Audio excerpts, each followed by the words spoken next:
there is right now in Washington a very different mood, which is to say, far from cooperating with the second largest economy in the world, it is China that is to blame for this virus. You've been following this very carefully. How would you respond to the charge that, look, the Chinese covered this up, they've essentially deceived the rest of the world, and as a result, they should be held in some way responsible for this? Well, I don't think that's a timely thing because it doesn't affect how we act today. China did a lot of things right. At the beginning, like any country where a virus first shows up, they can look back and say where they missed some things. Some countries did respond very quickly and get their testing in place, and they avoided the incredible economic pain. And it's sad that even the U.S., that you would have expected to do this well, did it particularly poorly. But it's not time to talk about that.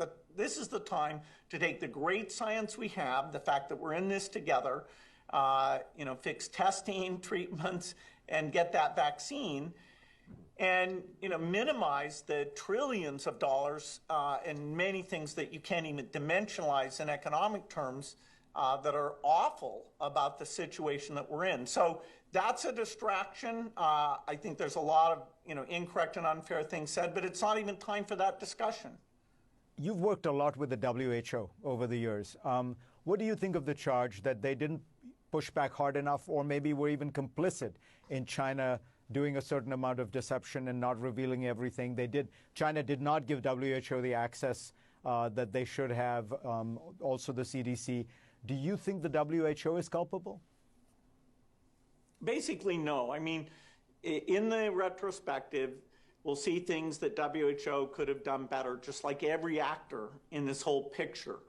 But the WHO has a strong connection with one country. That country is the United States. The number of CDC people who are there, or people who used to work for the CDC, there's no UN agency more connected to a country than WHO is to CDC. People think WHO is funded to do all sorts of things that their tiny little budget doesn't let them do. So they're their budget is 1,000th of what's spent on healthcare in the US. They don't invent vaccines. They don't understand vaccine factories.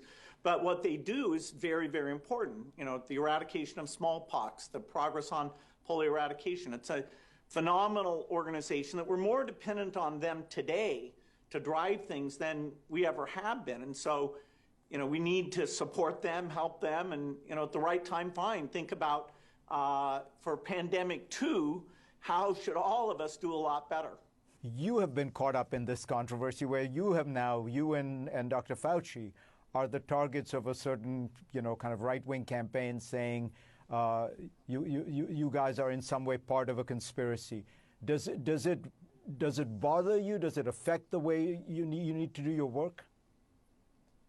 Well, there's a certain irony that, having put a lot of energy into trying to warn about this vulnerability and not getting much investment to be made, sadly, I always think, how could I have gotten the message out in a stronger way? Where did I fall short? Because only 5% of what should have been done was done. The irony of having that person be accused of creating the virus, seems a bit strange. I don't know that a meaningful number of people believe that. It does kind of get amplified. There are people who want to view this through a political lens, not a scientific lens, and that can lead you to some strange views about let's not speak the truth or look at the real numbers or compare countries in a rational way. But hey, we've got to get our heads down here and look at these therapeutics. A lot will fail, but some of the ones that are less celebrated, I'm very hopeful for.